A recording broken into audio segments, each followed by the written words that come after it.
As I remember, Adam, it was upon this fashion bequeathed me by will, but poor, 1,000 crowns. And my father charged my brother and stays me here at home unkept. He lets me feed with his hinds, bars me the place of a brother, and as much as in him lies, minds my gentility with my education. This is it, Adam, that grieves me. I will no longer endure it, though yet I know no wise remedy how to avoid it. Yonder comes my master, your brother. Go apart, Adam, and thou shalt hear how he will shake me up. Now, sir, what make you here? Nothing. I'm not taught to make anything. What mar you then, sir? Sir, I am helping you to mar that which God made. A poor and worthy brother of yours with idleness. Sir, be better employed, and be not a while. Shall I keep your hogs? Any husks with them? Know you where you are, sir? I know that you are my eldest brother, and in the general condition of blood, you should still know me. I have as much my father in me as you. What, boy? Come, little brother, you are too young for this. Wilt thou lay hands upon me, villain? I am no villain. I am the youngest son of Sir Roland of Boys, and he is thrice villain that says such a father begot villains. Wert thou not my brother, I would not take this hand from thy throat, till this other hand hath pulled out thy tongue for saying. Sweet masters, be patient, for your father's remembrance be at court. Let me go, I say! I will not till I please. You shall hear me. My father charged you in his will to give me good education. You have treated me like a peasant. The spirit of my father grows strong in me, and I will no longer endure it. Therefore, give me that poor lottery my father left in my testament. With that, I will go buy my fortunes. Well, sir, get you in. I will not long be troubled with you. You shall have some part of your will. I pray you, leave me. I will no further offend you than become me for my good. Get you with me, you old dog. Is old dog my reward? Most true, I've lost my teeth in your service. God be with my old master, he would not have spoke such a word. Hola, Denise! Cause your worship, Was not Charles, the Duchess wrestler, here to speak with me? so please you, he is here at the door and he importunes access to you. Call him in. 'Twill be a good way. And tomorrow, the wrestling is. Good morrow to your worship. Good, Mr. Charles. What's the new news at the new court? There's no new news at the new court, sir. That is but the old news. The old Duchess is banished by her younger sister, the new Duchess. Can you tell if Rosalind, the Duchess' daughter, be banished with her mother? Oh no, for the Duchess thought of being never from their cradles bred together, that she would have followed her exile and have died to stay behind her. Where will the old Duchess live? They say she's already in the forest of Arden, and a many merry group there with her. There they live like the old Robin Hood of England. You wrestle tomorrow before the new Duchess? Merrily do I, sir, and I came to acquaint you with the matter I'm given, sir, secretly, to understand that your younger brother comes in against me tomorrow. Therefore, out of my love to you, I came hither to acquaint you that you might stay him. Charles, I thank thee for thy love to me, which I will most kindly requite. I'll tell thee, Charles, it is the stubbornest young fellow of the States, a secret and villainous contriver against me, his natural brother. Therefore, use thy discretion. I had as lief that as break his neck as his finger. I am heartily glad I came hither to you. If he comes tomorrow, I'll give him his payment. Farewell, good Charles. I hope I shall see an end of this brother, for my soul, yet know not why, hates nothing more than he. Yet he's gentle, never schooling, yet learned, full of noble device, and indeed in so much in the heart of the world, and especially of mine own people who know him best, that I am altogether misprized. But it shall not be so long. This wrestler shall clear all. Rosalind, my sweet cousin, married. Dear Celia, I show more mirth than I am mistress of. And were you yet ever merrier? Unless you could teach me to forget a banished mother. Herein, I see thou lovest me not with the full weight that I love thee. I could have taught my love to take thy mother for mine. So wouldst thou, if the truth of thy love to me were so righteously tempered as mine is to thee? Well, I will forget. You know my mother hath no child but I, nor none is like to have. And truly, when she dies, thou shalt be her heir. For what she hath taken from thy mother perforce, I will render thee again in affection. And if I break that oath, let me turn monster. Then my Rose, my dear sweet Rose, be merry. From henceforth I will, coz. and devise sport. Let me see. What think you of falling in love? I prithee do, to make sport, but love no man in good earnest, nor in sport neither, that with the safety of a pure blush thou might come off again. What shall be our sport then?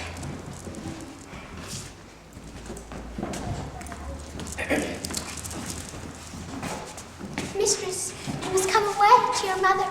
Were you made the messenger? No, by mine honor, for I was bid to come for you. Where learned you that oath, fool? Of a certain knight that swore by his honor that they were good pancakes, and swore by his honor that the mustard was not. Now, all stand to it.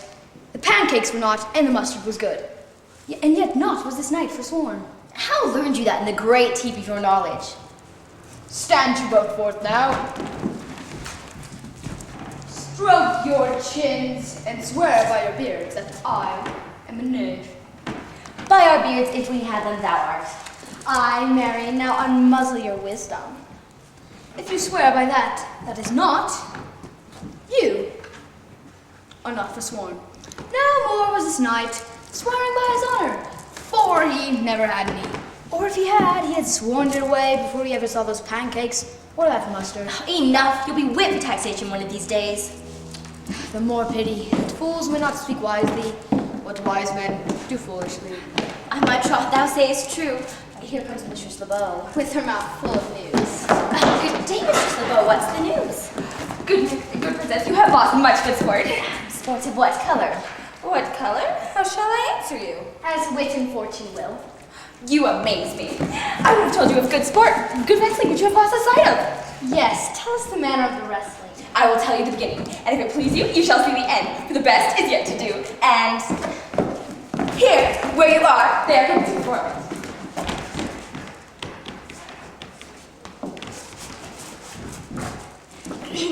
Well, the beginning? There comes an old man and his 3 sons. I can match this beginning with an old tale.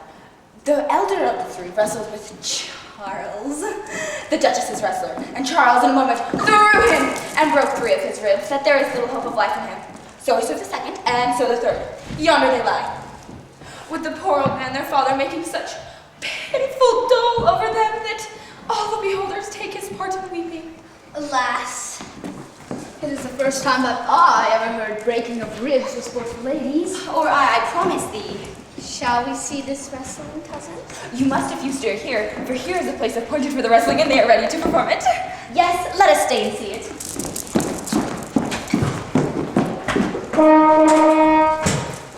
Come now, succeeders will not be treated so perilous as forwards.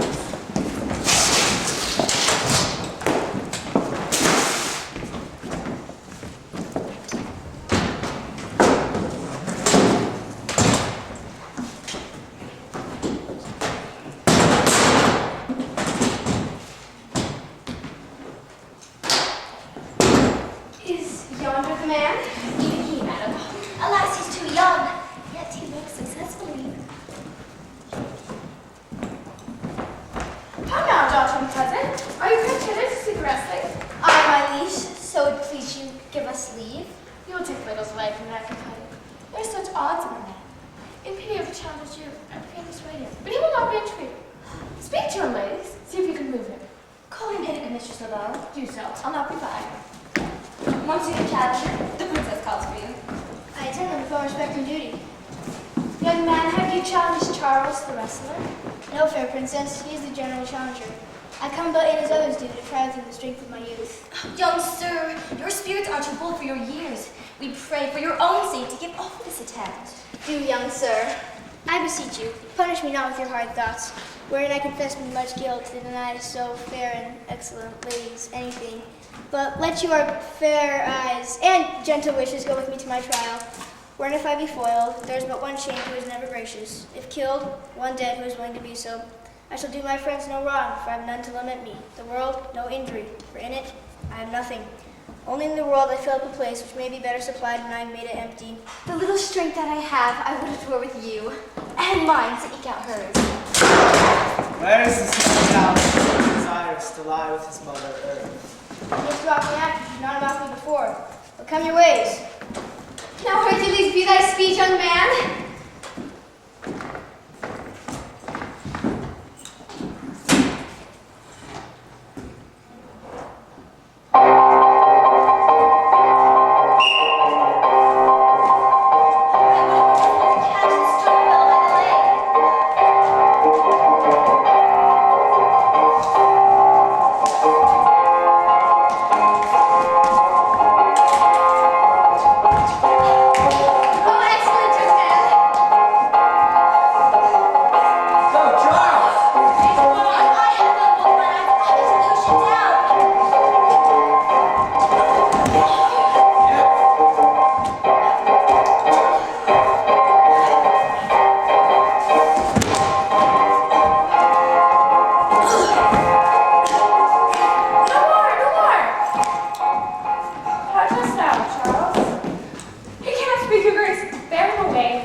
consent to some men else. The world esteemed thy father honorable, but I do find him still mine enemy.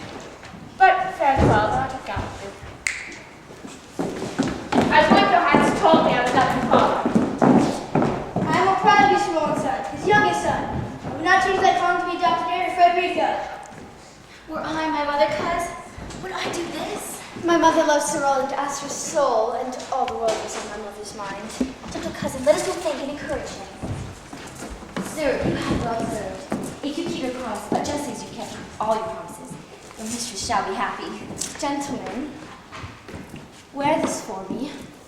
One out of suit with fortune, that could give more, but that her hands lacks means. Shall we go, cuz? Aye, fare you well, fair gentlemen. Can I not say I thank you? He calls us back. I'll ask him what he would. Did you call, sir? Sir, you have wrestled well and overthrown more than your enemies. Shall we go? Have with you. Fare you well. What passion hazes waits upon my tongue? I cannot speak to her, yet she urged conference. O poor Orlando, thou art overthrown. Or Charles, or something weaker masters thee. Good sir, I do in friendship counsel you to leave this place. Albeit you have deserved high commendation and praise. Such is now the Duchess's condition, that she misconstrues all that you have done. I thank you, ma'am, and pray tell me this. Which of the two is daughter of the Duchess that was here at the wrestling? Indeed, the taller is her daughter. The other is Rosalind, daughter to the banished Duchess, here detained by her usurping aunt to keep her daughter company, whose loves are dearer than the natural bond of sisters. But I can tell you, as of late, this Duchess has taken displeasure against her gentle niece. Grounded upon no other argument but that the people praise her for her virtues and pity her for her mother's sake. And on my life, her malice against the lady will soon break forth. Say farewell. And much bound to you. Fare you well. Thus must I, who have spoken to this mother, from a tyrant Duchess into a tyrant brother. But heavenly Rosalind, Why, cousin? Why, Rosalind? You would have mercy. Not a word. not one to throw at a dog. But is this for your mother? No, some of it is for my child's father. Come, wrestle with thy affections. Oh, they take the part of a better wrestler than myself. Is it on such a sudden that you should fall so strong a liking with old Sir Roland's youngest son? The Duchess, my mother, loved his father dearly. Doth it therefore ensue that you should love him dearly? By that kind of chase, I should hate him dearly. For my mother hates Orlando, but yet I hate Orlando. No, Faith, hate you not, for my sake.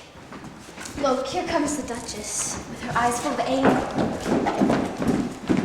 Mistress, dispatch you with your safest haste and get you from our court. Me, Aunt? You, cousin, if within these 10 days that thou beest found so near our court as 20 miles, thou diest for it. I do beseech your grace, lend me the knowledge of my fault. Bear with me, if with myself I hold intelligence.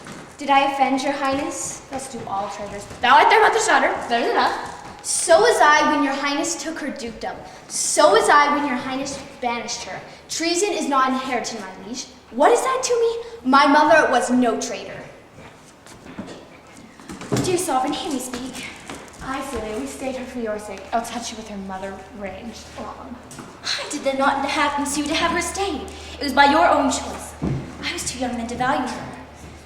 Now I know, if she be a traitor, so am I. She is too subtle for thee, and her smoothness, her very silence and her patience speak to the people. And they pity her. Thou art a fool, she robs thee of thy name. And thou wilt show my bright and seem more virtuous when she is gone. Then open not thy lips. Firm and irrevocable is my doom which I have passed upon her. She is banished. Pass that sentence then on me, my liege. I cannot live out of her company. You are a fool. You, niece, provide yourself. If you outstay the time, upon mine honor, and in the greatness of my word, you die.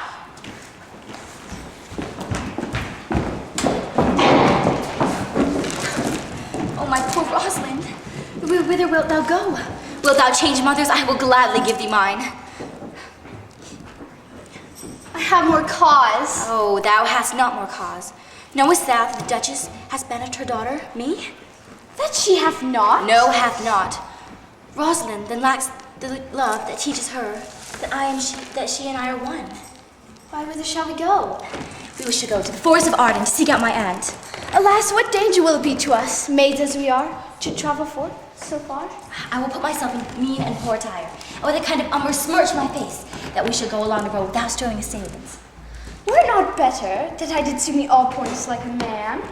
But what shall I call you when thou art a man?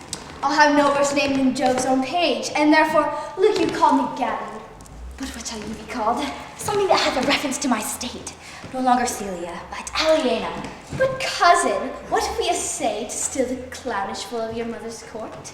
Would he not be a comfort to our travel? He'll go along over the wide world with me. Let's away and gather our wealth and jewels together, and devise the fittest time and safest way that will be made after the pursuit, after my flight. Now we will go in content to liberty and not to banishment.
The season's difference as the icy fang and churlish chatting of the winter's wind, which, when it bites and blows upon my body, even till I shrink with cold, I smile and say, this is no flattery. These are counselors that feelingly persuade me what I am. And this our life exempt from public haunt finds tongues in trees, books in the running brooks, sermons in stones, and good in everything. I would not change it. Happy is your grace. Come, shall we go and kill us venison? And yet it irks me. The poor dappled fools, being native burghers of this desert city, should in their own confines and world heads have their round haunches ruled. Indeed, my liege, melancholy Jack has grieves at that, and in that guidance, whereas you do more useful than your sister that hath banished you. Today, it made me to myself, that still behind her she lay long, to which the place of the poor supposed stag become to languish. And indeed, my liege, the wretched animal heaved forth such groans almost to bursting, and the big round tears coursed down his innocent nose. Impedious chase, the hair full much marked as the melancholy Jaquez, stood on the extremest verge of his quick brook, augmenting with tears. But what said Jaquez? Did she not moralize the spectacle? Oh yes, into 1,000 similes first, for her weeping entreated neither she. Poor dear, quoth she, thou makest a testament, as worlings do. Then, being there alone, left in abandoned home, if there were other friends, 'tis right, quoth Jaquez. Thus misery doth part the flux of the company. Anon, a careless bird, full of the pasture, jumps along her and never stays to greet her. I sweep on, greasy citizens. And did you leave her in this contemplation? We did, my liege, weeping and commenting upon the sobbing dew. Show me the place. I love to coach her in these sullen fits, for then she's full of matter. I'll bring you to her straight. Can it be possible that no man saw them? It cannot be. Some villains of my court are consent and sufferance in this. Her ladies, the attendants of her chamber, saw her a bed, and in the morning early found the bed untreasured of their mistress. My liege, the Voynich clown at whom so oft your grace was wont to laugh, is also missing. Hesperia, the princely gentlewoman, confesses that she secretly o'erheard your daughter and her cousin much commend the parts and graces of the wrestler that did but lately foil the sinewy Charles. And she believes that wherever they are gone, that youth is surely in their company. Send to his brother, fetch that skeleton. If he be absent, bring his brother to me. I'll make him find it. Do suddenly, and let not inserts and inquisition fail to bring again these foolish runaways.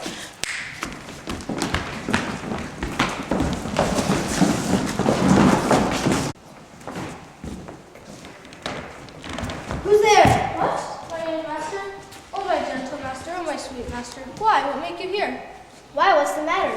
Oh, unhappy youth, come not within these doors, for within this roof the enemy of all your graces lives, your brother.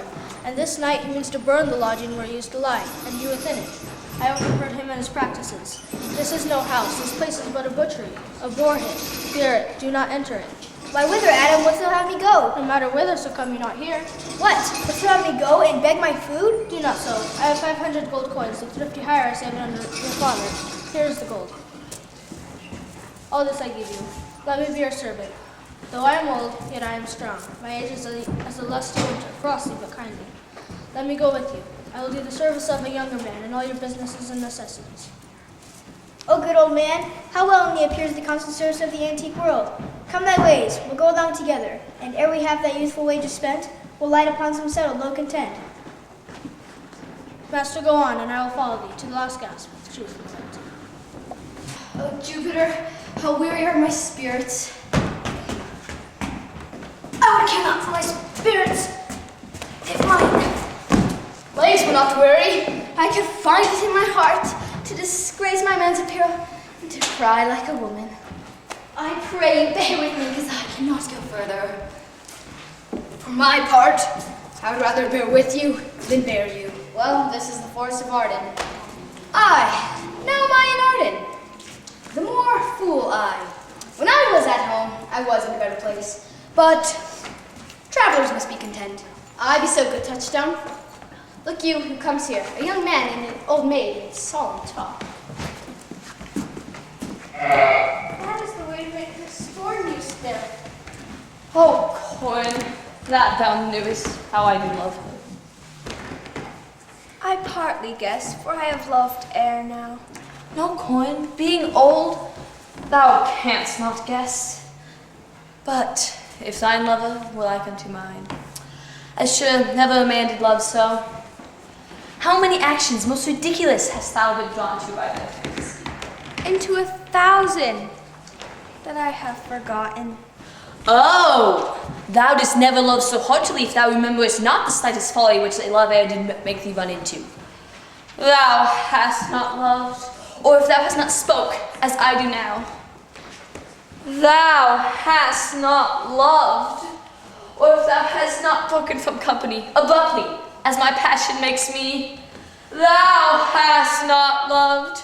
Oh, Phoebe, Phoebe, Phoebe! Alas, this shepherd's passion is much upon my fashion, and mine, but it grows something stale with me. Who calls? I pray one of you question yon maid. If she will, for gold give us food. I faint almost to death. Ah, you clown! Peaceful, she's not thy kinsman. Who calls? Your betters, ma'am. Else are they very wretched? Peace, I say. Good evening to you, friend. And to you, good sir. And to you all. I pray thee, if that love or gold can bring us where we may rest ourselves and feed, here is a young maid with travel much oppressed and faint for succor. Fair sir, I pity her, and wish for her sake more than my own that my fortunes were more able to relieve her. But I am a shepherd to another man, and my master is of churlish disposition. Besides, his coat, his flocks, and mounds of feed are now on sale. Go with me. I like this place, and could willingly spend my time in it.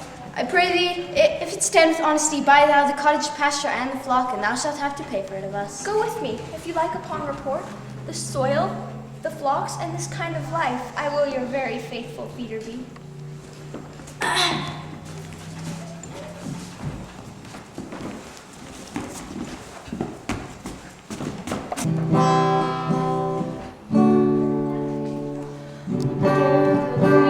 The tree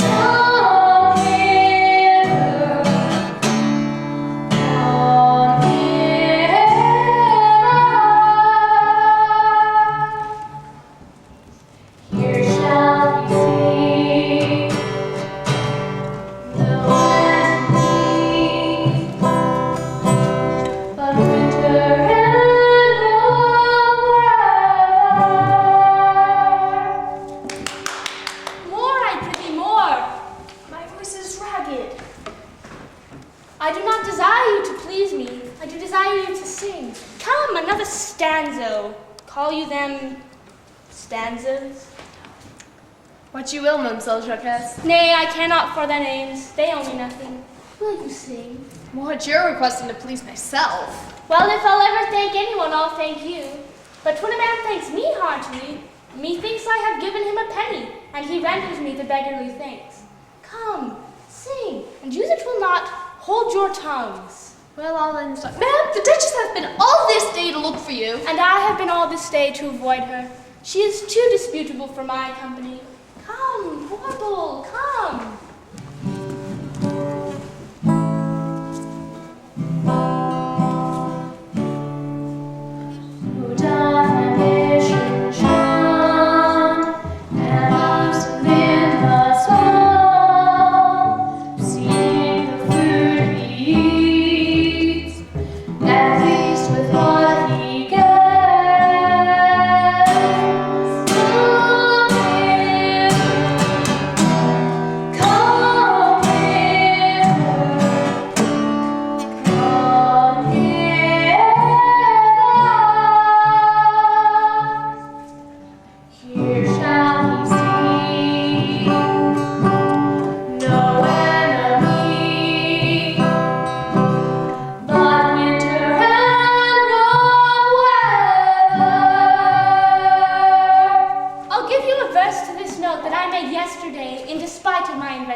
And I'll sing it. Thus it goes. If it do come to be that any man turn donkey, leaving his wealth at ease, a stubborn will to please, Duke Dame, Duke Dame, Duke Dame, here shall he see rose fools as he, and if he will come to me. What's that, Duke Dame? It is a Greek invocation to call fools into a circle. I'll go sleep, if I can. And now go seek the Duchess. Her banquet is prepared.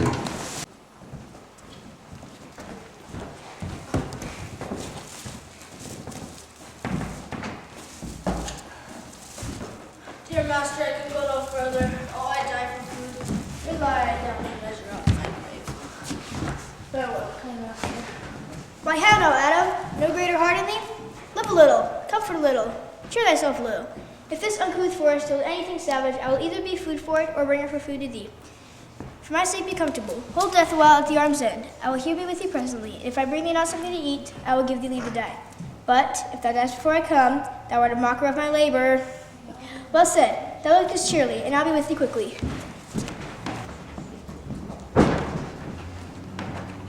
I think Jacques be transformed into a beast, for I can nowhere find her as woman. Indeed, my liege. Here she was, and hearing them merry and hearing them song. If she were musical, we shall have shortly discord in the spheres. Go seek her. Tell her I would speak with her.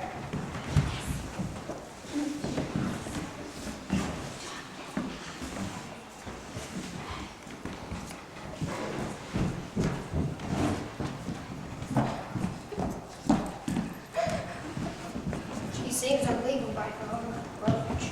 Why, how now, madam? What alike is this that your poor friends must for your company? What, you look merrily? A fool, a fool. I met a fool in the forest, a motley fool. Good morrow, fool, quoth I. No, man, quoth he, call me not fool till heaven hath sent me fortune.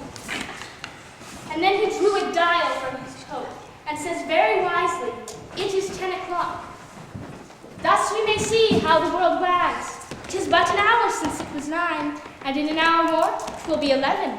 And so from hour to hour we ripe and ripe, and then from hour to hour we rot and rot, and thereby hangs a tale. O worthy fool, O noble fool! What fool is this? A worthy fool, one that hath been a courtier.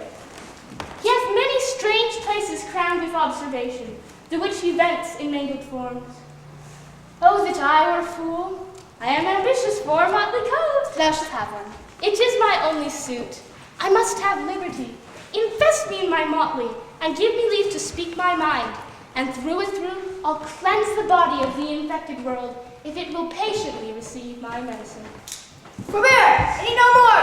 Why, I have eaten none yet. Nor shall not to necessity be served. What kind should this boy come of? Forbear, I say. He dies who touches any of this fruit till I and my affairs are answered. And you will be not answered with reason. He must die. What would you have? Your gentleness shall force more than your force move us to gentleness. I almost die for food. Let me have it. Sit down and feed, and welcome to our table. Speak you so gently? Pardon me, I pray you. I thought all things had been savage here. Therefore, put on high the countenance of stern commandment. Let gentleness my strong enforcement be, in the which hope I blush and hide my sword. We have seen better days. And sat at good men's feasts, and wiped our eyes of drops that sacred pity hath engendered. And therefore, sit you down in gentleness. Then but forbear your food a little while. There is an old man who after me hath many weary steps linked to the pure love. Till he be first sufficed, I will not touch a bit. Go seek him out, and we will nothing waste till your return. I thank you, and be blessed for your good comfort. Thou seest we are not all alone unhappy. Welcome. Set down your venerable burden, and let him feed. I thank you most for him. So how do you need? I scarce can speak to thank you for myself. Welcome. Fall to. I will not trouble you as yet to question you about your fortunes. This wide and universal theatre presents more woeful pageants than the scene wherein we play it. All the world's a stage, and all the men and women merely players. They have their exits and their entrances, and one man in his time plays many parts, his acts being 7 ages. At first, the infant, mewling and puking in the nurse's arms. Then the whining schoolboy, with his satchel and shining morning face, creeping like snail unwillingly to school. And then the lover, sighing like furnace, with a woeful ballad made to his mistress Ivy. And then the soldier, full of strange oaths and bearded like Picard. And then the justice, with fair round belly, with good cape and line, with eyes severe and beard of formal cut, full of wise saws and modern instances. And so he plays his part. The 6th age shifts into the lead and slippered pantaloon, with spectacles on nose and pouch on side. Last scene of all, which ends this strange eventful history, is second childishness and mere oblivion. Sans teeth, sans eyes, sans taste, sans everything. I am the friend that loved your father. Go to my cave and tell me. Good old man, thou art right welcome as thy master is. Support him by the arm. Give me your hand, and let me all your fortunes understand. Not seen him since, sir, that cannot be. Look to it, find out my brother where Sir is.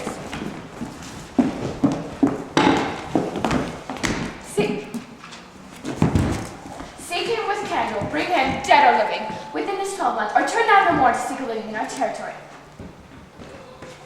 Oh, that your highness knew my heart in this. I never loved my brother in my life. More villain thou. Well, push him out of doors, and let my officers of such nature make an extent upon his house and land. It is expediently and turn going.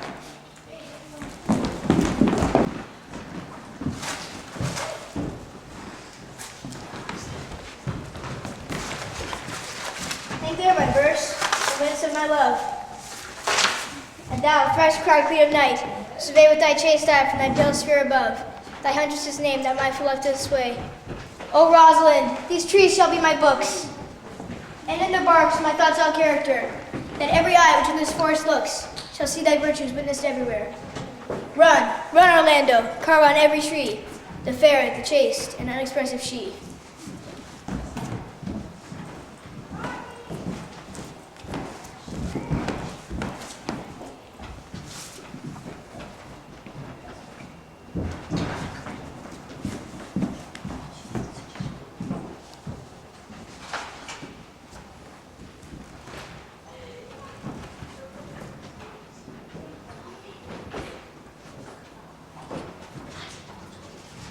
From the east to the western end, no jewel is like Rosalind.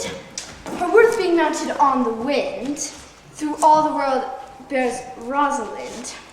All the pictures fairest lined are but black to Rosalind. Let no face be kept in mind but the fair of Rosalind. All right, you so. 8 years together, dinners and suppers and sleeping hours expected. Out fool. Foretaste. If a heart do lack a hind, let them sink out Rosalind. If the cat will after kind, so be sure will Rosalind. He that sweetest rose will find, must find love's prick in Rosalind. Peace, you dull fool.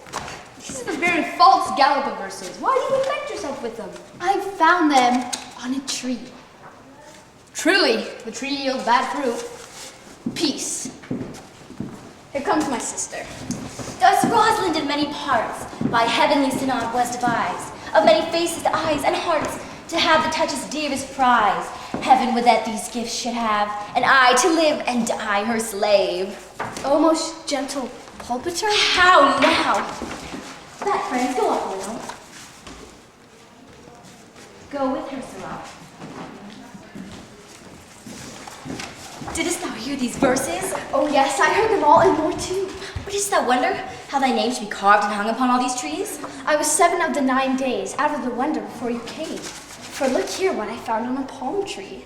Trow you who have done this? Is it a man? Aye, and a chain you once wore about his neck. Change you color. I pray thee who? Oh, is it possible? I pray thee now tell me who it is. What manner of man? Is his head worth a hat, or his chin worth a beard? Nay, he hath a little beard. Let me stay the growth of his beard, if thou delay me not the knowledge of his chin.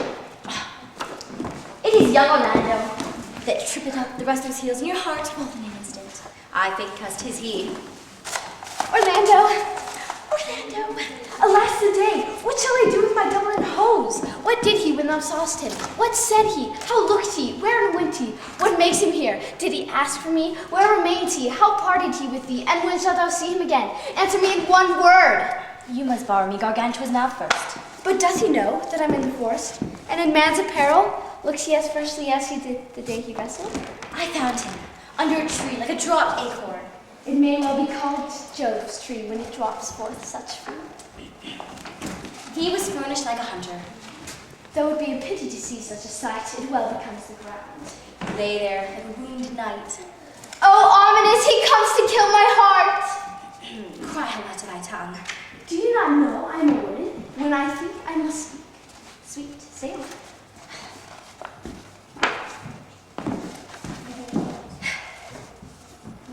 He was... 'Tis he.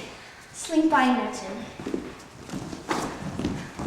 I thank you for your company, but good faith, I would asleep have been myself alone.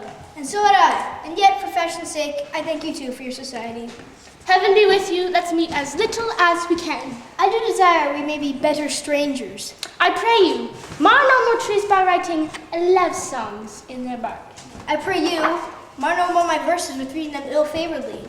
Rosalind is your love's name? Yes, just. I do not like her name. There was no thought of pleasing you when she was christened. What stature is she of? Just as high as my heart.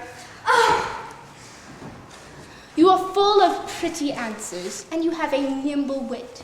Will you sit down with me, and we two will rail against our mistress, the world, and all our misery.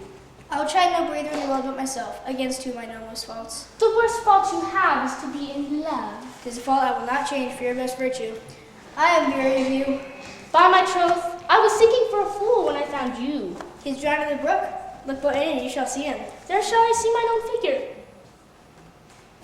I'll tarry no longer with you. Farewell, good Signor Love. I'm glad of your departure. Adieu, good Mistress Melancholy. I will speak to him like a saucy lackey, and under that habit play the name with him. Hello, do you hear, Forster? Very well, what would you? I pray you, what's this o'clock? You should ask me what time of day. There is no clock in the forest. Then there is no true lover in the forest, else sighing every minute and groaning every hour would detect the lazy time of foot as well as the clock. Where dwell you, lady youth? With this shepherdess, my sister, here in the skirts of the forest, like fringe upon a petticoat. Your accent is something finer than you can purchase in so removed a dwelling. I've been told so of many, but indeed an old religious uncle of mine taught me to speak, who was in his youth an inland man, one that knew courtship too well, for there he fell in love. I have heard him read many lectures against it, and I thank heaven I am not a woman to be touched with so many giddy offenses. You remember any of the principal evils he laid to the charge of women? I prithee, recount some of them. No, I will not cast away my physic, but on those that are sick. There is a man haunts the forest that abuses our young plants by carving Rosalind on their barks. If I could meet this fancy monger, I would give him some good counsel. I am he that is so love-shaped. I pray you, tell me your remedy. There is none of my uncle's marks upon you. He taught me how to know a man in love, in which cage of rushes I am sure you're not a prisoner. Well, where's Mark's? A lean cheek, which you have not. A blue eye and sunken, which you have not. A beard neglect, which you have not. But I pardon you for that. Then should your hose be unguarded, your bonnet unbanded, your sleeve unbuttoned, your shoe untied, and everything about you demonstrating a careless desolation. But you are no such man. You are rather point device in your accoutrements, as loving yourself than seeming the lover of any other. I swear to the youth, by the white hand of Rosalind, I am he, that unfortunate he. But are you so much in love as your rhymes speak? Neither rhyme nor reason can express how much. Love is merely madness, yet I profess curing it by counsel. Did you ever cure any so? Yes, one in this manner. He was to imagine me his love, his mistress, and I sent him every day to woo me, at which time I, being but a moonish youth, would now like him, now loathe him, then forswear him, now entertain him, then weep for him, then spit at him. And thus I cured him, and this way will I take upon me to wash your liver as clean as a sheep's heart, that there be not one spot of love in it. I would not be cured, youth. I would cure you if you would but call me Rosalind and come every day to my coach and woo me. Now by the faith of my love I will. Tell me where it is. Go with me to it and I will show it to you. And by the way, you shall tell me where in the forest you live. Will you go? It's on my heart, good youth. Nay, but you must call me Rosalind. Come, sister, will you go? Come apace, Audrey. I will fetch your goats, Audrey. And how, Audrey, am I the man yet of my simple feature content you? Your features? Heaven warrant us! What features? I am here with thee and thy goats, as the most capricious poet. I would the heavens had made thee poetical. A material fool. I do not know what poetical is. Is it honest? No, truly. For the truest poetry is the most feigning. Would you not have me honest? Well, I am not fair, and therefore I pray the heavens make me honest. Well, praise be the heavens for thy honesty. Be it as it may, I will marry thee. And to that end, I have been Mr. Oliver Martex, the vicar of the next village, who hath promised to meet us in this place of the forest and to couple us. I would fain see this meeting. Well, the heavens give us joy. Amen. Here comes Sir Oliver. Sir Oliver Martex, you are well met. Will you dispatch us here under this chapel, or will we go with you? No, will you dispatch us here under this tree, or will we go with you to your chapel? Is there none to give the woman? I would not take her on gift of any man. Truly, she must be given. But the marriage is not lawful. Proceed, proceed. I'll give her. Good evening, madam. What you call it? How do you do, ma'am? I am very glad to see you. You are very well met. And will you, being a man of your breeding, be married under a bush like a beggar? Get you to a church and have a good priest that can tell you what marriage is. This fellow will but join you as they join wainscot, and one of you will approve the shrunken panel and light green timber warp. Warp. Go thou with me and let me counsel thee. Come, sweet Audrey. We must be married. Farewell, Sir Oliver. Not, oh sweet Oliver. I will not, no, begone, I say, I will not to wedding with thee.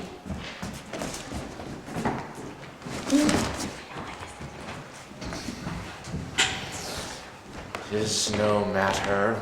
Ne'er fantastical knave of them all shall flout me out of my calling. Talk to me, I will weep. I prithee do, but yet have the grace to consider that tears do not become a man. But have I not cause to weep? As good as cause as any would have. Therefore do weep. His very hair is of the dissembling color. Yes, it is a very good color. His hair is of good color. The only color. But why did he swear he would come this morning and comes not? Truly, there is no truth in him. Not true in love? Not true. I think that when he is in, he is not in. You have heard him swear downright he was. Well, the word of a lover is just as true as the word of a tapster. He attends here, the Duchess, your mother. I met the Duchess yesterday and had much question with her. She asked me of what parentage I was. I told her I was as good as she, so she laughed and let me go. But what talk we of mothers when there is such a man as Orlando? Mistress and master, if you will see a pageant truly played between the pale complexion of true love and the red glow of scorn and proud disdain, go with me. Oh, come, let us remove the sight of lovers' feet it those in love. Sweet Phoebe, do not scorn me, do not, Phoebe. Say that you love me not, but say not so in bitterness. I fly thee, for I would not injure thee. Thou tells me there is murder in thine arm, and if mine eyes can move, now let them kill thee. Now, counterfeit to spoon, why now fall down, or if thou canst not, oh, for shame, lie not to say, mine eyes are murderers. Now show the wound when I have made thee. Scratch thee but with a pin, and there remains some scar of it. Lean upon a rush, the cicatrice incapable and pressure thy palms a moment keeps, but mine eyes, which I have darted at thee, hurt thee not, nor I am sure do eyes have in them force that can do hurt. Oh, dear Phoebe, if ever you meet in some flesh cheek the power of fancy, then shall you know the wounds invisible that love's keen arrows do make. Until that time, come not thou near me, and when that time comes, afflict me with thy mocks, pity me not. As till that time, I shall not pity thee.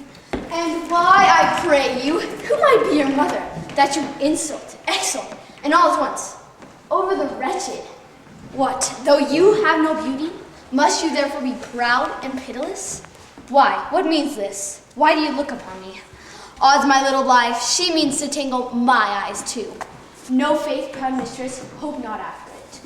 You foolish shepherd, wherefore do you follow her? You are 1,000 times a proper man than she a woman. 'Tis such fools as you that makes the world full of ill-favored children. But mistress, know yourself, down on your knees and thank heaven, fasting for a good man's love. For I must tell you friendly in your ear, sell when you can, you are not for all markets. Cry the man mercy, love him, take his offer. So take her to thee, shepherd. Very well. Sweet youth, I pray you, chide a year together. I'd rather hear you chide than this man woo. Why look you so upon me? For no ill will I bear you. I pray you do not fall in love with me, for I am falser than vows made in mine. Besides, I like you not. Come, sister, let us go. Dead shepherd, now I find thy soft might. Whoever loved that loved not at first sight.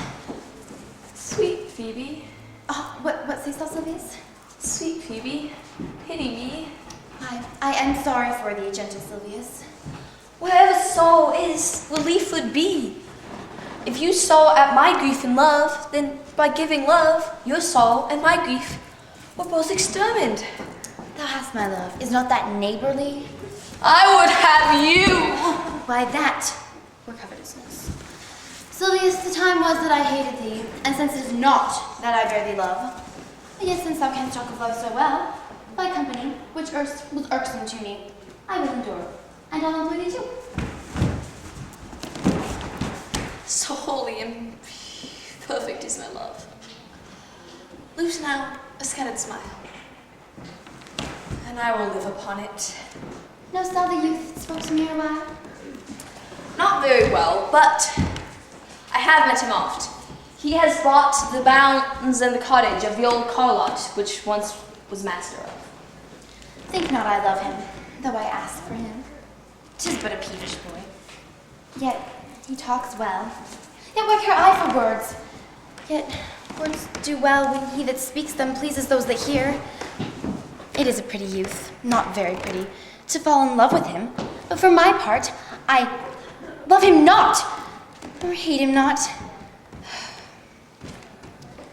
But I have more cause to hate him than to love him. For what had he to do to chide at me?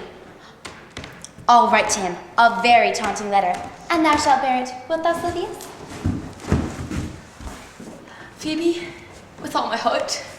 I'll write it straight. I will be bitter with him and passing short. Go with me, Sylvius. I prithee, pretty youth, let me be better acquainted with thee. They say you are a melancholy fellow. I am so. I do love it better than laughing. Those that are an extremity of either are abominable fellows. Why? 'Tis good to be sad and say nothing. Why then, 'tis good to be a post. I have neither the scholar's melancholy, which is emulation, nor the musician's, which is fantastical, nor the courtier's, which is proud, nor the soldier's, which is ambitious, nor the lawyer's, which is politic, nor the lady's, which is nice, nor the lover's, which is all these. But it is a melancholy of mine own, extracted from many objects and my travels, which wraps me in a most humorous sadness. A traveler, by my faith, you have great reason to be sad. I fear you have sold your own lands to see other men's. Then to have seen much and to have nothing is to have rich eyes and poor hands. Yes, I have gained my experience. And your experience makes you sad? I had rather have a fool to make me merry than experience to make me sad, and travel for it too. Good day and happiness, dear Rosalind. Nay, heaven be with you. Very well, Madam Traveler. Why, how now, Orlando? Where have you been all this while? And you, a lover, and you serve me such another trick, never come in my sight more. My fair Rosalind, I come within an hour of my promise. Break an hour's promise in love? Pardon me, dear Rosalind. Nay, and you be so tardy, come no more in my sight. I had as lief be wooed of a snail. Of a snail? Aye, of a snail, for though he comes slowly, he carries his house on his head. A better jointer, I think, than you make a woman. Besides, he brings his destiny with him. What's that? He comes armed in his fortune and prevents the slaughter of his wife. My Rosalind is virtuous. I am your Rosalind. It pleases him to call you so, but he had the Rosalind better dear than you. Come, woo me, for now I'm in holiday humor and like enough to consent. What would you say to me now if I were your very, very Rosalind? I would kiss before I spoke. Nay, you had better speak first. Very good orators when they are out of words will spit. And for lovers lacking words, the queenly shift is to kiss. Who could be out of words but you before his beloved mistress? Marry, that should you, if I were your mistress. Am I not your Rosalind? I take some joy to say you are, because I would be talking with her. Well, in her person I say, I will not have you. Then in my person I die. No, Faith. The poor world is almost 6,000 years old. Men have died from time to time, and worms have eaten them, but not for love. I would not have my bride Rosalind this mind, for I protest her frown might kill me. By this hand, it will not kill a fly. But come now, I will be your Rosalind, in a more coming on disposition, and ask me what you will, I will grant it. Then love me, Rosalind. Yes, Faith, I will. Fridays, Saturdays, and all. And wilt thou have me? I am 20 such. What sayest thou? Are you not good? I hope so. Why then, can one desire too much of a good thing? Now tell me how long you would have her after you have married her. Forever, in a day. Say a day without the ever. No, Orlando. Men are April when they woo, December when they wed. Maids are May when they are maids, but the sky changes when they are wives. Well, will my Rosalind do so? By my life, she will do as I do. Oh, but she is wise. For these 2 hours, Rosalind, I will leave thee. Alas, dear love, I cannot let thee 2 hours. I must attend the Duchess at dinner. By 2 o'clock, I will be with thee again. Aye, go your ways, go your ways. I knew what you would prove. My friends told me as much, and I thought no less. That flattering tongue of yours warned me. 'Tis but one cast away, and so come death. 2 o'clock is your hour? I speak, Rosalind. By my troth and in good earnest, and so Jove mend me, and by all pretty oaths that are not dangerous, if you break 1 jot of your promise, or come 1 minute behind your hour, I will think you the most pathetical break promise, and the most hollow lover, and the most unworthy friend you call Rosalind. Therefore, beware, and keep your promise. With no less religion than if thou wert indeed my Rosalind. So, adieu.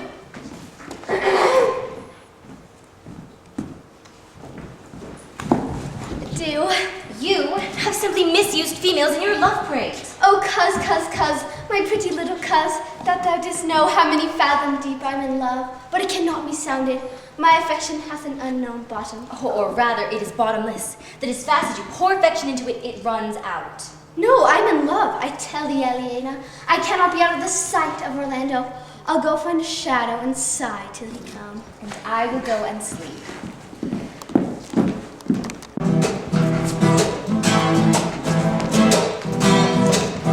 Which is he that killed the deer? Ma'am, it was I. Oh, that's presented to the Duchess like a Roman conqueror. And it would do well to set the deer's horns upon his head, for a branch of victory. Have you no song for this purpose, Forrester? Yes, ma'am. Sing it. 'Tis no matter how it be in tune, so it make noise enough.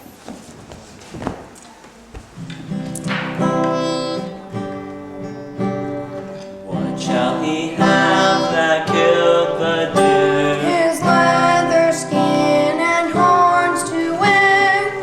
See him all. The rest shall bear this burden. The rest shall bear this burden. Take out a scorn to wear the horn. It was the crest that I was born. My father's father wore it, and thy father bore it. Born the Horn, the lusty, 'tis not a thing to love to scorn.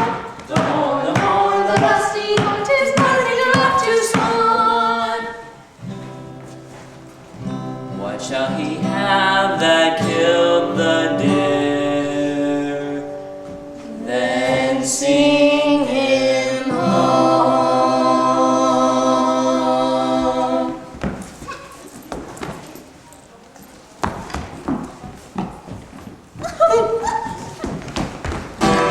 How say you now? Is it not past 2 o'clock?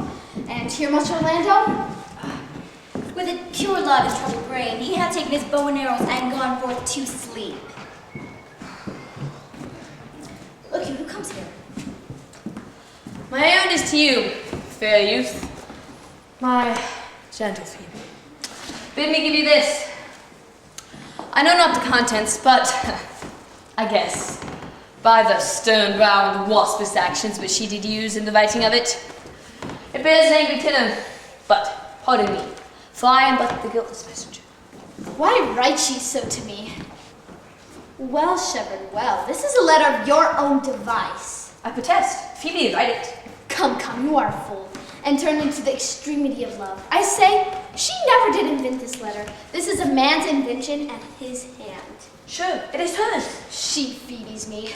Mark how the tyrant writes. Art thou Jove to shepherd turned, that a maiden's heart hath burned? Can a woman rail thus? Call you this railing? If the scorn of your bright eye have power to raise such love in mine, whilst you chide me, I did love, how then might your prayers move? Did you ever hear such railing? He that brings this love to thee little knows this love in me, and by him will the faithful offer take of me and all that I can make. Or else by him my love deny, and then I'll study how to die. Call you this chiding? Alas, poor shepherd. Do you pity him? No, he deserves no pity. Wilt thou love such a woman? Not to be endured. Well, go your ways, her. I see love hath made thee a tame snake, and say this to her. If she love me, I charge her to love thee. If you be a true lover, hence, and not a word, for here comes more trouble.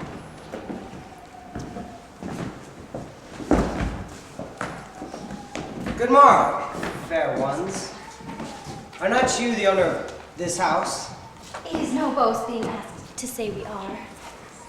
Orlando doth commend him to you both, and to that youth he calls his Rosalind. He sends this bloody napkin. Are you he? I am. What must we understand by this? Some of my shame, if you will know of me, what man I am, and how, and why, and where this handkerchief was stained. Pray you tell it. When last the young Orlando parted from you, he left a promise to return again within an hour. And pacing through the forest, lo, what befell? A wretched, ragged man lay sleeping on his back. About his neck, a green and gilded snake had wreathed itself. But seeing Orlando, it did slip away into a bush, under which bushy shade a lioness lay crouching, head on ground, with cat-like watch. This seen, Orlando did approach the man and found it was his brother, his elder brother. I have heard him speak of that same brother. He did render him the most unnatural that lived amongst men. And well he might so do, for well I know he was unnatural. But to Orlando, did he leave him then? Twice did he turn his back in purpose of, but kindness nobler, ever than revenge, made him give battle to the lioness, who quickly fell before him, from which miserable slumber I awaked. Are you his brother? Was it you he rescued? Was it you who so often tried to kill him? 'Twas I, but 'tis not I. I do not shame to tell you what man I am, since my conversion so sweetly tastes, being the thing I am. But for the stained napkin. By and by, when from the first to last betwixt us two, tears our countenance had most kindly bathed, and how I came into that desert place. In brief, he led me to the gentle Duchess, who gave me fresh array and entertainment, committing me unto my brother's love, who led me instantly into the cave, and there stripped himself, and here upon his arm the lioness had torn some flesh away, and fainted in crying and fainting upon Rosalind. Oh, Elise, Ganymede, sweet Ganymede. Many will swoon when they do look on blood. There is more in it. Cousin, sweet Ganymede. Look, he recovers. I would I were at home. Oh, pray you draw homewards, good sir. Go with us. You a man, you lack a man's heart. I do so, I confess it. I pray you, tell your brother how I counterfeited. This was not counterfeit, I assure you. There is too great complexion that it was a passion of earnest. Counterfeit, I assure you. Well, they take a good heart and counterfeit to be a man. So I do, but I should have been a woman by right. Pray you draw homewards, you look paler and paler by the minute. Good sir, take his arm. That I will, for I must bear answer back. How will you excuse my brother Rosalind? I will devise something, but I pray you commend my counterfeiting to him. Will you go? We shall find a time, Audrey. Patience, gentle Audrey. Faith! The priest was good enough for all the old gentleman's sayings. A most wicked Sir Oliver, Audrey. A most vile vortex. But, Audrey, there is a youth here in the forest who lays claim to you. I know who 'tis. He hath no interest in me in the world. He comes today. It is meat and drink for me to see a clown. Good evening, Audrey. Oh.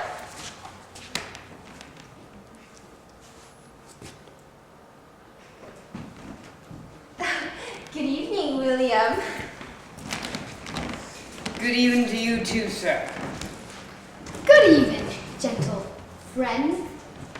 Come ahead. Be covered. How old are you, friend? 25, sir. A ripe age. Is thy name William? William, sir. A fair name. Was born in the forest here? I, sir. I thank him. Thank heaven. A good answer. Art rich? So, I have a pretty wit.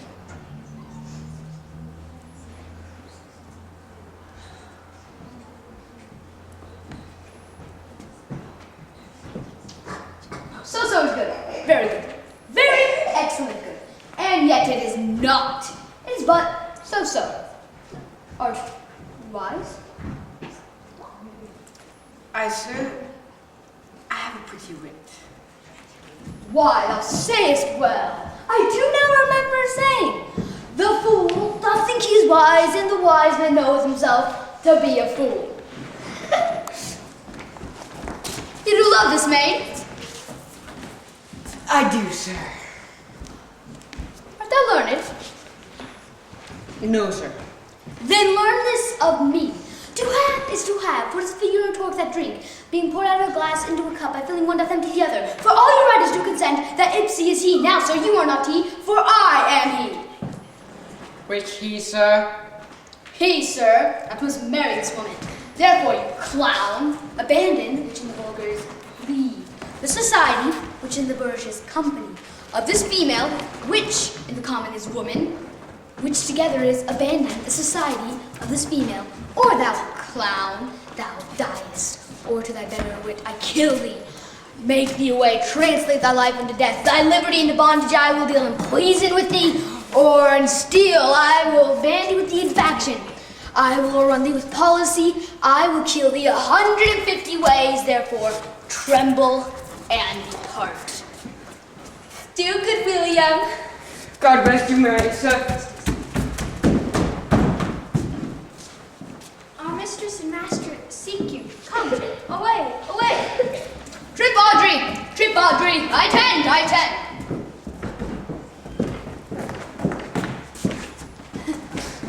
Without so little acquaintance you should like her, that the seeing you should love her, and loving woo, and woo which you should grant? Neither call the giddiness of it in question, the poverty of her, our small acquaintance, my sudden wooing, nor her sudden consenting. But say with me, I love Aliena. Say with her that she loves me. Consent with both that we may enjoy each other. It shall be to your good, for my father's house and all the revenue that was old Sir Roland's will I estate upon you. And here live and die a shepherd. You have my consent. Let your wedding be tomorrow. Thither will I invite the Duchess and all our contented followers. Go you and prepare Aliena. For look you, here comes my Rosalind. Heaven save you, brother. And you, fair sister. Oh, my dear Orlando, how it grieves me to see thee with thy heart and scar. Here's my arm. I thought thy heart had been wounded with the claws of a lion. Wounded it is, both the eyes of a lady. Did your brother tell you how I counterfeited to swoon when he showed me your handkerchief? I ain't greater waters than that. Oh, I know what you are. Nay, 'tis true, there was never anything so sudden. For your brother and my sister no sooner met, but they looked. No sooner looked, but they loved, and they are in the very wrath of love. And they will together. We shall be married tomorrow, and I will bid the Duchess to the nuptial. But oh, how bitter a thing it is, looking to happiness through another man's eyes. By so much the more shall I tomorrow be at the height of our happiness. By how much I shall think my brother happy and having what he wishes for. Why then tomorrow can I not serve your turn for Rosalind? I can live no longer by thinking. I will worry then no longer, I will talking. Know of me then that I can do strange things. If you do love Rosalind so near the heart as your gesture cries out, when your brother marries Aliena, shall you marry Rosalind? I know into what straits of fortune she is driven, and it is not possible to me to set her before your eyes tomorrow, human as she is, and without any danger. Speakest thou in sober meanings? I do, by my life. Therefore put you in your best array. Bid your friends, for tomorrow if you will be married, you shall, and to Rosalind, if you will. Look, here comes a lover of mine and a lover of hers. Youth, you have done me much ungentleness to show the letter that I wrote to thee. I care not if I have. It is my study to seem despiteful and ungentle to you. You are there followed by a faithful shepherd. Look upon him. Love him. He worships you. Good shepherd, tell this youth what 'tis to love. It is to be all made of sighs and tears. And so am I for Phoebe. And so am I for Ganymede. And so am I for Rosalind. And so am I for no woman. It is to be all made of faith and service. And so am I for Phoebe. And so am I for Ganymede. And so am I for Rosalind. And so am I for no woman.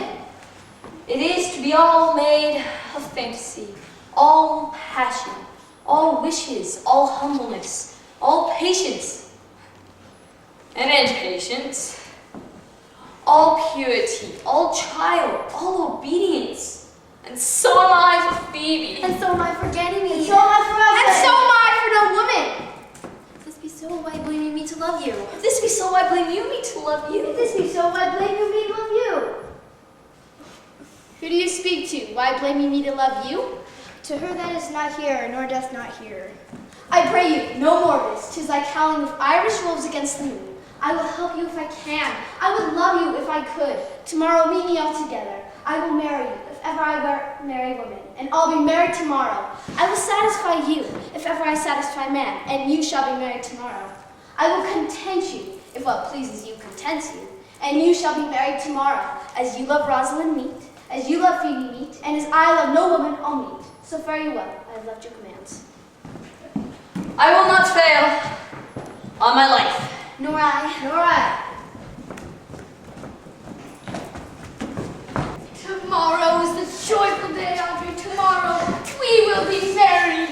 I do desire with all my heart, and hope it is no dishonest desire to desire to be a woman of the world.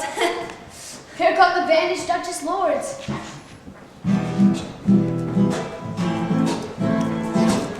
Well met, honest gentlemen. By my troth, well met. Sit. Sit. End of song. We are for you to sit in the middle. Shall we clap into round without hocking and spitting, or saying we are horse? Have faith, have faith.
Gentlemen, though there was no great Madam ditty, yet the note was very untunable. You had to see, sir. We kept our time and lost not our time. By my troth, yes, I counted but time lost to hear such a foolish song. Heaven help thee, and heaven bend your voices. Come, Audrey.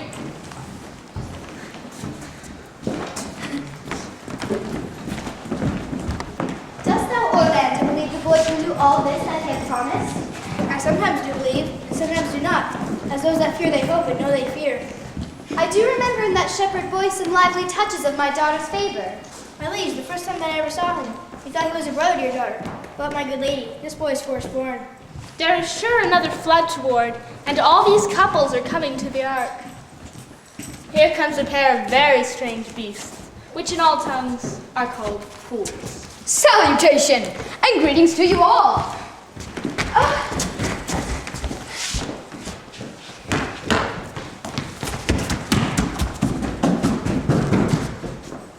My liege, bid him welcome. This is the motley-minded gentleman I have so often met in the forest. He hath been a courtier, he swears. If any man doubt that, let him put me to my purgation. I have trod a measure. I have flattered a lady.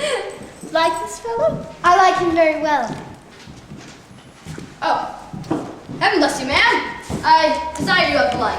I press in here, ma'am, among all you country couples, to marriage a poor girl, ma'am. An ill-favored thing, ma'am, but my own. It is a poor humor of mine, ma'am, to take with that which no man else will. There your body horse. See me, Audrey. Is this not a rare fellow, my liege? He's good as anything, and yet a fool. By my faith, he is very swift and sententious.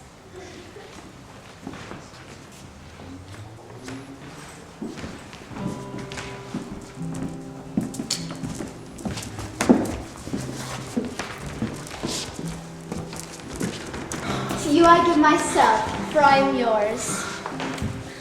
To you I give myself, for I am yours. If there be truth in sight, you are my daughter. If there be truth in sight, you are my Rosalind. If sight and shape be true, why then, my love adieu. I'll have no mother if you be not she. I'll have no husband if you be not he. Nor near wed woman if you be not she. Here's eight that must take hands to join in holy bands, if truth holds true contents. You and you no cross shall part. You and you are heart and heart. You and you are sure together, as the winter to foul weather. You to his love must accord, or have a woman to your lord. I will not eat my word, now thou art mine. Thy faith my fancy to thee doth combine.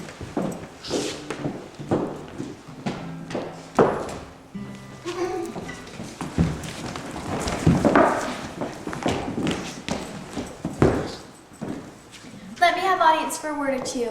I'm the daughter of old Sir Roland that bring these tidings to this fair assembly. The Duchess in rage addressed an army, and to the skirts of this wild wood she came, where, come upon a religious man, was converted from her enterprise. Her crown bequeaths to her banished sister, and hath put on a new religious life. Welcome, young maid. Thou offers fairly to thy brother's wedding. Play music, and you, brides and bridegrooms all, with measure heaped in joy to the measure's fall.